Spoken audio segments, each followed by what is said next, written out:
Hello mga kateng, welcome again to my YouTube channel. So kung bago ka lang sa aking channel, subscribe ka na para laging bago sa ating notification bell mga kateng. So mga kateng, actually yun nga, i-update lang natin ulit mismo yun doon sa ano ko, sa anong tawag ito, sa pre-diabetic mga kateng.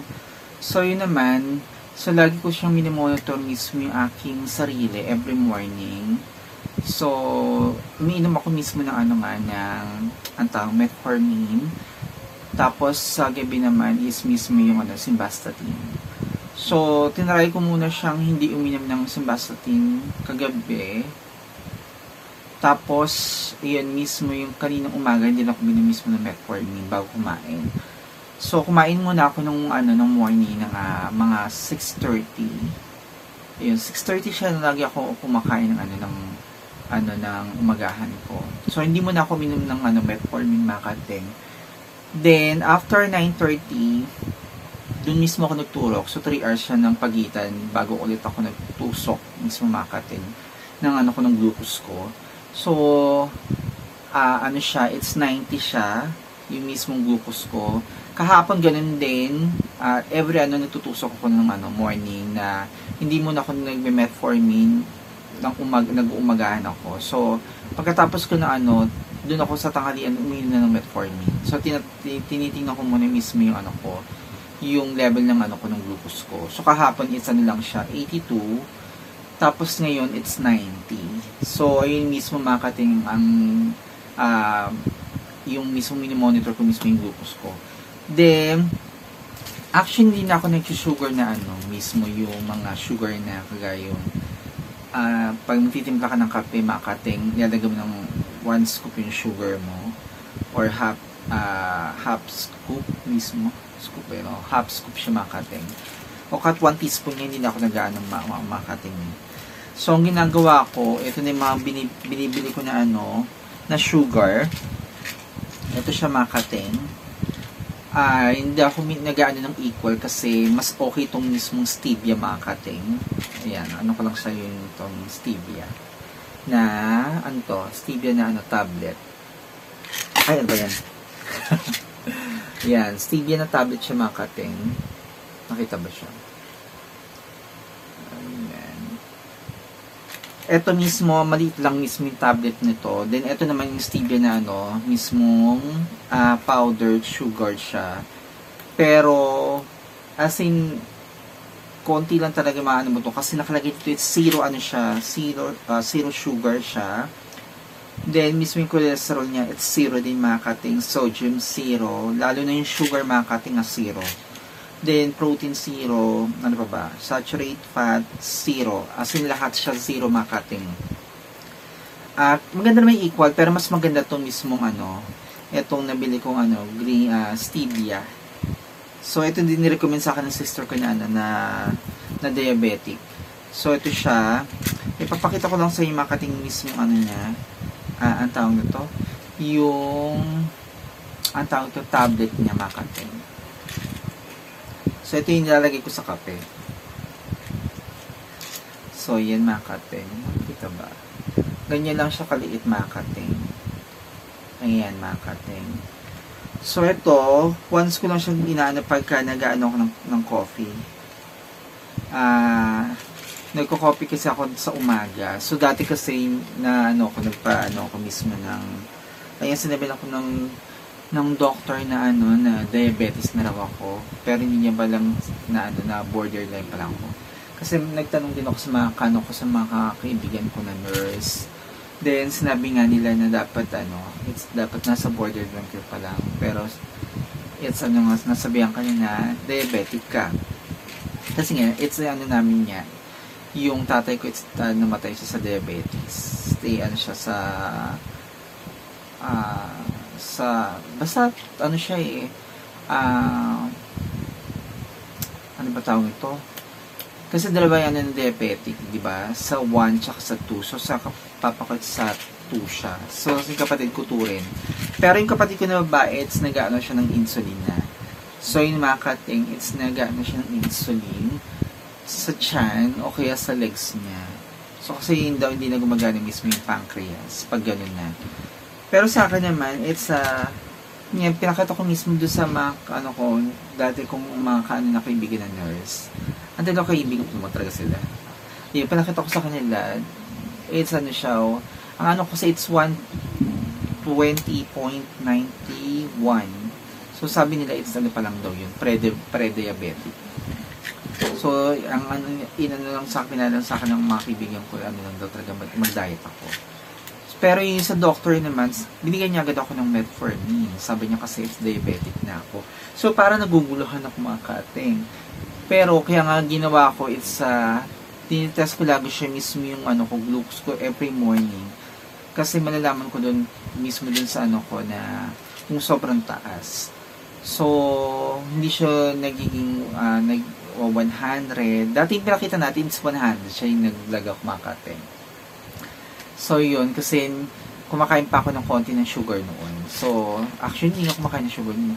Ano lang siya, ano ba, ang kinakain ko noon kasi, it's, ano na, oatmeal na, ayun, mga oatmeal na mga kating. So, ayun yung kinakain ko. Pero, bumaba naman masyado yung sugar ko, yung pag, ano ko, ilang araw na siya bumaba. So, nasa 61 siya mga kating. Nanginginig na ako. Sabi ng kapatid ko, pwede daw ako makomatos yung mga kating. So, iyan ako naman daw yung pagda-diet ko. Kasi baka naman makomatos ako sa sobrang diet ko daw mga kating.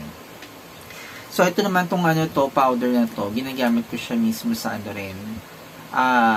Pag nagbe-bake ako, so, nilalagyan ko siya ng ano.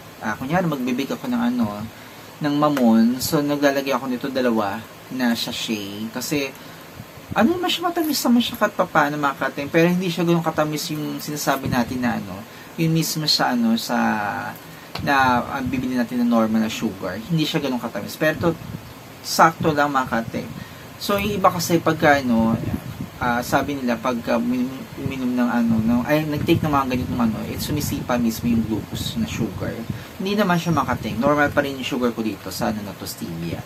So, nire-recommend ko tong stevia na to na sobrang ano siya, sobrang ganda siya sa katawan kasi hindi siya sumisipa mismo yung ano ko, glucose ko siya makating. Iba kasi tumataas bigla. So, itong stevia, hindi siya tumataas yung ano ko dito talaga. So, yun nga makating. So, ngayon minimonitor ko kasi makating lagi ano ko. By this ano, September, babalik ulit ako dun sa ano, magpapalaboratory. Ayun, magpapalaboratory ulit ako makating. So, yung FBS ko, AC1C, ayun ang ano ko ulit. Lahat siya, para makita ko ulit kung normal talaga yung ano ko, yung ano, para kung ano siya, baka pa, ano, doktor naman mismo sasabi sa akin kung ititigil ko mismo yung ano, yung metformin eh. Tsaka mismo yung, ano pa ba yung ano ko? Kalimutan ko na yung isang iniinom ko na, na gamot sana sa cholesterol. So, yun makating. So, by this, ano, September sana naman, ano, maging normal siya mismo makating. Kasi pre-diabetic pa naman ako. Hindi naman talaga diabetic na ano talaga agad. So, super nagda-diet naman ako. So, ayun nga. Dati, as in, sobrang taba talaga nung, ano, makating yung ano ko, yung tiyan ko. Kasi ngayon, hindi na siya, ano, pakita ko siya makating na. Ano ba yan? So, yun na siya makakaating. Dati kasi ganyan siya. Ang laki-laki masyado. Ngayon talaga as in ano na talaga siya makating. Ayan.